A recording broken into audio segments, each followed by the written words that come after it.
दोस्तों बहुत बहुत स्वागत है आप सभी का एक बार फिर से। जी हाँ दोस्तों, आज पूरे दिन की कई महत्वपूर्ण और बड़ी खबरें निकलकर सामने आ रही हैं। जानेंगे सभी खबरों को विस्तार से। तो दोस्तों, खबरों में आगे बढ़ने से पहले वीडियो को एक प्यार भरा लाइक जरूर कर दें और ताजा खबरों को जानने के लिए चैनल को सब्सक्राइब भी जरूर कर लें। तो देखते हैं पहली बड़ी खबर क्या निकल कर आ रही है। दोस्तों, आज की पहली बड़ी खबर में आपको बता दें कि सरकार ने किया बड़ा ऐलान। 1 अप्रैल से 45 साल से उम्र वाले हर किसी को लगेगा कोरोना वैक्सीन। जी हम बात करें कि कोरोना के लगातार बढ़ते मामलों के बीच केंद्र सरकार ने बड़ा फैसला लिया है। केंद्र सरकार ने ऐलान किया है कि 1 अप्रैल से 45 साल के ऊपर सभी लोगों को कोरोना का टीका लगाया जाएगा। केंद्रीय मंत्री प्रकाश जावड़ेकर ने इसकी जानकारी दी। जावड़ेकर ने कहा कि कोरोना वैक्सीन सभी लोगों के लिए लगवाना जरूरी है और इसके लिए सभी पात्र लोग अपना रजिस्ट्रेशन करवाएं। आपको बता दें कि इससे पहले 60 साल या उससे ऊपर के लोगों को कोरोना वैक्सीन लगाया जा रहा था। 45 साल से लेकर 59 साल के उन लोगों को वैक्सीन लगाई जा रही थी जो किसी गंभीर बीमारी से ग्रसित थे। जी आपको बता दें, उन्होंने कहा कि टीका आ जाने के बाद भी अभी हमें कम से कम 1 से 1.5 साल तक और मास्क लगाने की जरूरत है। केंद्रीय मंत्री ने कहा कि इस दौर में कोरोना से लड़ाई में ढिलाई नहीं बरती जा सकती। टीकों की कमी को लेकर उन्होंने कहा कि देश में वैक्सीन की कोई कमी नहीं है। हमने चरणबद्ध तरीके से लोगों को वैक्सीन देने का फैसला लिया है। जावड़ेकर ने कहा कि देश में कई और कोरोना वैक्सीन मौजूद हैं जो ट्रायल फेज में है और जल्द ही इन्हें मंजूरी मिल जाएगी। आपको बता दें कि देश में अब तक 4.72 करोड़ लोगों को कोरोना वैक्सीन की डोज दी जा चुकी है और वहीं 60 साल से अधिक उम्र के 2 करोड़ से ज्यादा लोगों को कोरोना का टीका लगाया जा चुका है। और दोस्तों, मैं अगली खबर बता दें कि केजरीवाल सरकार को झटका। लोकसभा में पास हुआ दिल्ली सरकार संशोधन विधेयक। एलजी होंगे और शक्तिशाली। जी आपको बता दें कि मुख्यमंत्री अरविंद केजरीवाल की सरकार को करारा झटका लगा है क्योंकि राष्ट्रीय राजधानी क्षेत्र दिल्ली सरकार संशोधन विधेयक 2021 को लोकसभा में पारित कर दिया गया है और इस विधेयक में दिल्ली के उपराज्यपाल एलजी की भूमिका और अधिकारों को परिभाषित किया गया है। सोमवार को लोकसभा में पास हुआ विधेयक दिल्ली के उपराज्यपाल को अधिक अधिकार देते हुए जो शहर की चुनी हुई सरकार की तुलना में केंद्र का प्रतिनिधित्व करता है। एलजी को अधिकार देने वाले इस विधेयक का दिल्ली का सत्ता पर काबिज आम आदमी पार्टी लगातार विरोध कर रही है।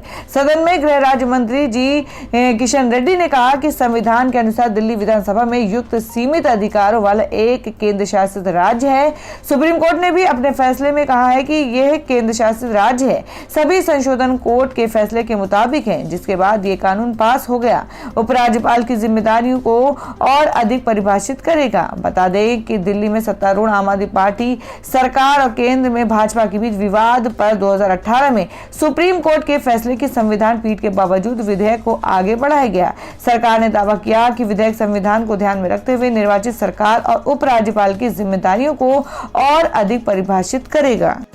और दोस्तों, मैं अगली खबर बता दें कि आदित्य ठाकरे के बाद सीएम उद्धव की पत्नी भी कोरोना पॉजिटिव, लगवा चुकी हैं वैक्सीन की पहली डोज।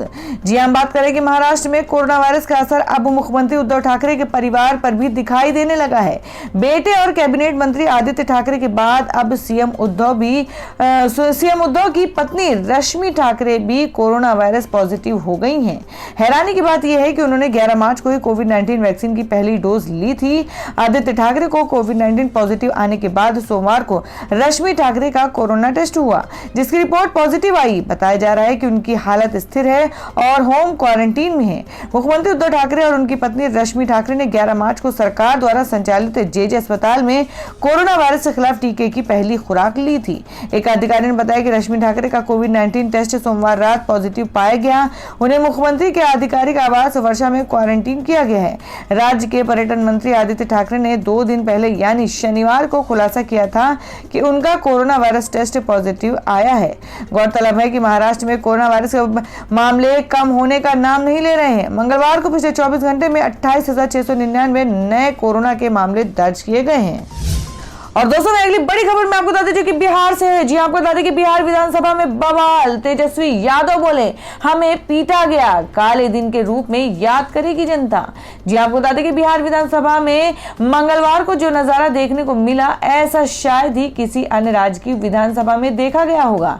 जी आपको बता दें कि 23 मार्च को Bihar special armed police bill को लेकर बिहार विधानसभा में विपक्षी नेताओं ने जोरदार हंगामा किया और पूरे दिन 4 बार सदन की कार्यवाही स्थगित होने के बाद अंत में विपक्ष की महिला विधायकों ने स्पीकर विजय कुमार सिन्हा को चैम्बर से बाहर आने से रोक दिया। इस बीच स्पीकर को उनके चैम्बर से बाहर निकालने के लिए महिला पुलिस कर्मियों को बल का प्रयोग करना पड़ा, जिसका वीडियो भी सामने आया है। जी आपको बता दें कि वीडियो में देखा जा सकता है कि विपक्ष की महिला विधायक को महिला सुरक्षा कर्मियों द्वारा विधानसभा भवन में जबरन खींचकर बाहर निकाला जा रहा है। महिला विधायक ने स्पीकर विजय कुमार सिन्हा को उनके चैम्बर से बाहर आने से रोक रही थी। इसके अलावा आरजेडी नेता तेजस्वी यादव ने भी एक वीडियो शेयर किया है, जिसमें पुलिसकर्मी और अन्य सुरक्षा कर्मी विपक्ष के विधायकों को सदन से खींचकर बाहर ला रहे हैं। तेजस्वी यादव ने कहा कि आज का दिन काला दिन के रूप में देश की जनता याद करेगी। जी आपको बता दें, वीडियो पोस्ट कर तेजस्वी यादव ने अपने कैप्शन में लिखा कि नीली शर्ट पहना शख्स पटना का डीएम है जो माननीय विधायक को धक्का दे रहा है। 2 माननीय विधायकों को घसीटा जा रहा है और प्रशासन का अधिकारी जूते से विधायक को लात मार रहा है। लोहिया जयंती पर नीतीश कुमार ये कुकर्म करवा रहे हैं। सड़क और सदन कहीं कोई सुरक्षित नहीं है। क्या हुआ आपके साथ? एसपी डीएम ने कहा कि इसको मारो, गाली गलौज किया, बड़ी बार छाती पर बूट रख के मारा। एसपी माइक खोल दीजिए साहब। अभी क्या स्थिति है आपकी? कैसे? छाती पर चोट, काफी देर तक बाहर पड़े हैं, कोई सूद लेने वाला नहीं।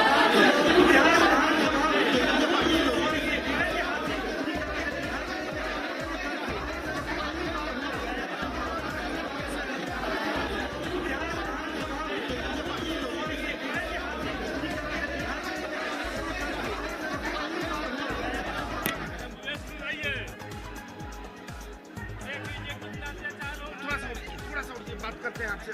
नहीं बात कर पाएंगे भैया, यार जान बचा लो पप्पा। क्या हुआ? कैसे हो गया? नीतीश कुमार जान मरवा देंगे पप्पा।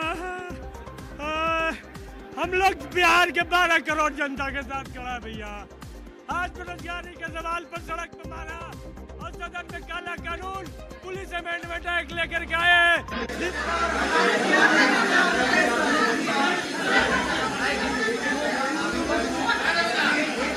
तो दोस्तों, खबरों में आगे बढ़ने से पहले जान लेते हैं आज के माइंड क्विज के सवाल को। आज का सवाल है, आपको बताना है कि गुरुग्राम शहर किस राज्य में स्थित है। इसका जवाब आपको वीडियो के नीचे कमेंट बॉक्स में देना है और सही जवाब देने वाले को रैंडमली सिलेक्ट किया जाएगा और वो जीत सकते हैं एक बम्पर पुरस्कार। तो बढ़ते अगली खबर की ओर। और दोस्तों, मैं अगली खबर में आपको बता दें कि कोरोना के कहर के बीच मुंबई में फीकी रहेगी होली। सार्वजनिक स्थानों पर होली खेलने पर लगा प्रतिबंध। जी हम बात करें कि महाराष्ट्र में कोरोना महामारी की दूसरी लहर आ चुकी है। वहीं प्रदेश की राजधानी मुंबई भी जबरदस्त कोविड-19 की चपेट में आता जा रहा है।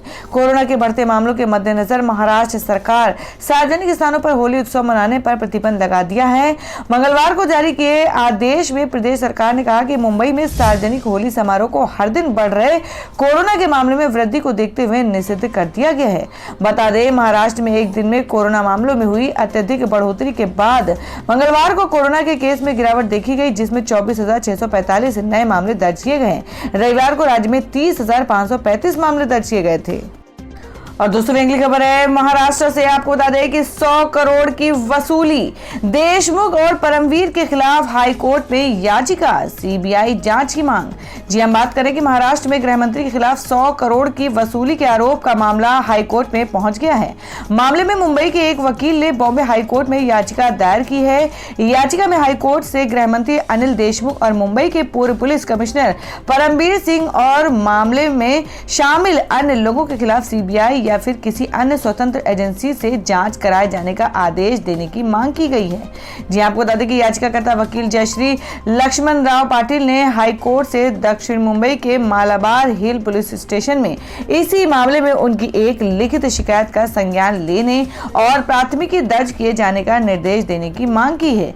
याचिका में यह भी मांग की गई है कि हाईकोर्ट को उन जांच अधिकारी को उन सभी स्थानों की सीसीटीवी फुटेज सुरक्षित करने का निर्देश दिया जाए जिनका परमवीर सिंह के सीएम उद्धव ठाकरे को दिए पत्र में जिक्र किया गया है।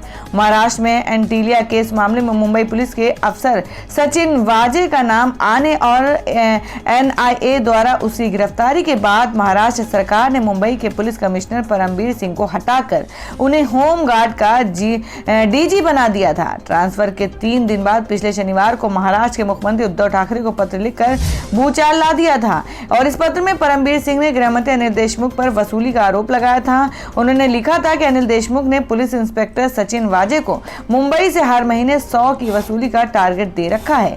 इससे मुंबई में 1750 बार से 40 से 50 करोड़ की वसूली शामिल थी। और दोस्तों में अगली खबर आ रही है पश्चिम बंगाल विधानसभा चुनाव 2021 को लेकर। जी आपको बता दें कि बंगाल में चुनाव नहीं लड़ेंगे मिथुन चक्रवर्ती। जाने क्या है खास वजह। जी आपको बता दें कि पश्चिम बंगाल विधानसभा चुनाव में टीएमसी और भाजपा के बीच इस बार कड़ा मुकाबला देखने को मिल सकता है। बंगाल की सत्ता पर काबिज टीएमसी को टक्कर देने के लिए भारतीय जनता पार्टी ने अपने प्रत्याशियों की आखिरी लिस्ट भी जारी कर दी है। भाजपा ने बंगाल चुनाव के लिए जिन 13 लोगों के नामों की सूची जारी की है उसमें अभिनेता से नेता बने मिथुन चक्रवर्ती का नाम गायब है और इस अंतिम लिस्ट बंगाल चुनाव से पहले भाजपा में शामिल हुए मिथुन चक्रवर्ती का नाम नहीं है। इसलिए अब तय है कि मिथुन इस बार बंगाल चुनाव नहीं लड़ेंगे। केवल स्टार प्रचारक बनकर ही उन्हें संतोष करना पड़ेगा। बता दें कि 7 मार्च को जब बंगाल की राजधानी कोलकाता में प्रधानमंत्री नरेंद्र मोदी की मेगा रैली में जब मिथुन चक्रवर्ती ने भाजपा की सदस्यता ली थी तब भाजपा सूत्रों ने कहा था कि मिथुन चक्रवर्ती को बंगाल की रास बिहारी सीट से उतारा जाएगा, लेकिन इस सीट से भाजपा ने रिटायर्ड लेफ्टिनेंट सुब्रता साहा को टिकट देकर मैदान में उतारा है। अब चूंकि भाजपा ने आखिरी लिस्ट जारी कर दी है तब ये साफ हो चुका है कि मिथुन चक्रवर्ती को भाजपा ने पार्टी में शामिल तो कर लिया है, लेकिन उन्हें टिकट देकर चुनाव दंगल में नहीं उतार रही है। और दोस्तों में अगली खबर में आपको बता दें जिसमें फारूक अब्दुल्ला बोले, कहा देश को बचाने के लिए कांग्रेस को आगे आना होगा, घर बैठने से कुछ नहीं होने वाला। जी आपको बता दें कि नेशनल कॉन्फ्रेंस प्रमुख और श्रीनगर के सांसद फारूक अब्दुल्ला ने कहा कि कांग्रेस पार्टी को ज्यादा एक्टिव होकर मजबूती से संघर्ष करने की जरूरत है। मंगलवार को जम्मू कश्मीर के पूर्व सीएम ने कहा कि देश में जिस तरह का माहौल है और मौजूदा समय में जिस तरह से सरकार चल रही है उससे घर बैठकर नहीं लड़ा जा सकता। देश की सबसे पुरानी और सबसे बड़ी विपक्षी पार्टी कांग्रेस को सड़कों पर उतरना होगा। अब्दुल्ला ने कहा अगर ईमानदारी से मुझसे पूछोगे और मैं सच्चाई से जवाब दूं तो कहूंगा कि कांग्रेस कमजोर हो गई है। अगर देश को बचाना है तो कांग्रेस को जगाना होगा और मजबूत बनना होगा। कांग्रेस को उन समस्याओं को लेकर लोगों के साथ खड़ा होना होगा जिसका सामना आज आम जनता कर रही है। ये सब घर बैठकर नहीं होगा, इसके लिए मजबूती से बाहर आकर लड़ना होगा। फारूक अब्दुल्ला कुछ समय पहले भी इससे मिलता जुलता बयान दिया था। उन्होंने कहा था कि मैं चाहता हूं कि कांग्रेस मजबूत हो। देश की विभाजनकारी ताकतों से लड़ने के लिए कांग्रेस को एकजुट होना चाहिए।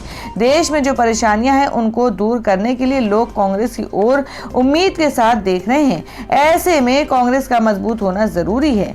बता दें कि फारूक अब्दुल्ला केंद्र में मंत्री बने रहे हैं। उनकी पार्टी एनसी का कांग्रेस और भाजपा दोनों के साथ गठबंधन भी रह चुका है। और दोस्तों में अगली खबर बता दें कि दिल्ली में सार्वजनिक स्थानों पर होली, शब बारात और नवरात्रि मनाने पर रोक। जाने क्या है नई गाइडलाइन। जी आपको बता दें कि पिछले 24 घंटे में 1000 से अधिक नए मामले सामने आए हैं दिल्ली में।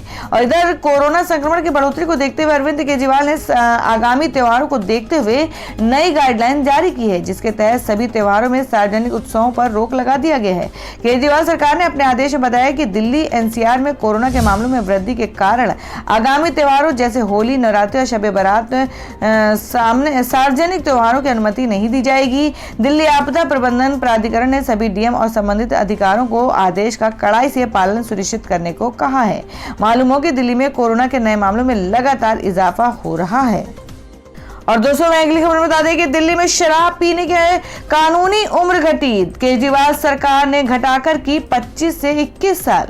जी हम बात कर रहे हैं कि दिल्ली की केजरीवाल कैबिनेट ने नई आबकारी नीति पर मोहर लगा दी है। ये नीति अगले 3 महीने में लागू कर दी जाएगी। सरकार ने शराब पीने की लीगल उम्र को घटा दिया और बता दें कि 25 साल से इसे घटाकर 21 साल कर दिया गया है। इससे कम उम्र के व्यक्ति को ऐसी जगह में प्रवेश करने की अनुमति नहीं होगी जहां शराब परोसी जाती है।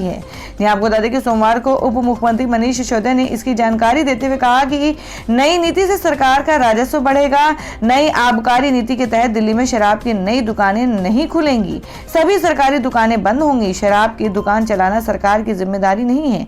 दिल्ली में शराब की अब सभी प्राइवेट दुकानें होंगी। उन्होंने कहा कि अब उत्तर प्रदेश और मध्य प्रदेश की तरह दिल्ली में भी शराब पीने की लीगल उम्र 21 साल हो गई है। इसके साथ ही अंडर एज ड्रिंकिंग के खिलाफ भी दिल्ली सरकार ने नई मुहिम शुरू करने का फैसला किया है। ये आपको बता दें कि 21 साल से कम उम्र के युवकों को अनिवार्य आईडी कार्ड चेकिंग होगी। सिसोदिया ने कहा कि मुख्यमंत्री अरविंद केजरीवाल ने दिल्ली में शराब माफिया पर शिकंजा कसने के लिए एक बहुत बड़ा फैसला लिया है।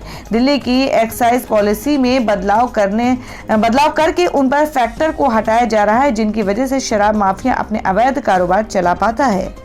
तो दोस्तों, खबरों में आगे बढ़ने से पहले एक बार फिर से आपको याद दिला दें कि अगर आपने अभी तक हमारी वीडियो को लाइक नहीं किया तो जल्दी से वीडियो को लाइक कर दें, क्योंकि आपका एक लाइक हमारे लिए बहुत ही महत्वपूर्ण होता है। और अगर आप हमारे चैनल पर नए हैं तो चैनल को जरूर सब्सक्राइब कर लें और बेल के बटन को भी जरूर हिट कर दें। और हमारी पूरी न्यूज को जानने के लिए वीडियो को लास्ट तक जरूर देखें। बढ़ते अगली खबर की ओर। और दोस्तों, मैं अगली बड़ी खबर बता दें जो कि राष्ट्रीय फिल्म अवार्ड को लेकर है। जी आपको बता दें कि छिछोरे को best film, Kangana best actress, Manoj Bajpayee Dhanush को सर्वश्रेष्ठ अभिनेता का पुरस्कार। जी हम बात कर रहे हैं कि 67वें राष्ट्रीय फिल्म पुरस्कारों की घोषणा कर दी गई है। कोरोना महामारी की वजह से पुरस्कारों के ऐलान में देरी हुई है और इस साल कुल 461 फीचर्स फिल्मों को राष्ट्रीय पुरस्कारों के लिए रखा गया था। जी आपको बता दें कि 2019 के पुरस्कारों की घोषणा इस बार की जा रही है। दिवंगत अभिनेता सुशांत सिंह राजपूत की फिल्म छिछोरे को सर्वश्रेष्ठ फिल्म का पुरस्कार दिया गया है। छिछोरे फिल्म में सुशांत सिंह राजपूत के साथ श्रद्धा कपूर, वरुण शर्मा, प्रतीक बब्बर, ताहिर राज मुख्य किरदार में नजर आए थे। सुशांत की यह आखिरी फिल्म थी। वहीं अभिनेत्री कंगना रनौत को बेस्ट एक्ट्रेस के खिताब से नवाजा गया है। और मैं आपको बता दें कि भोसले के लिए मनोज बाजपेयी को सर्वश्रेष्ठ अभिनेता यानी हिंदी के लिए चुना गया है। इससे पहले पिंजर और सत्या के लिए उन्हें नेशनल अवार्ड दिया गया था।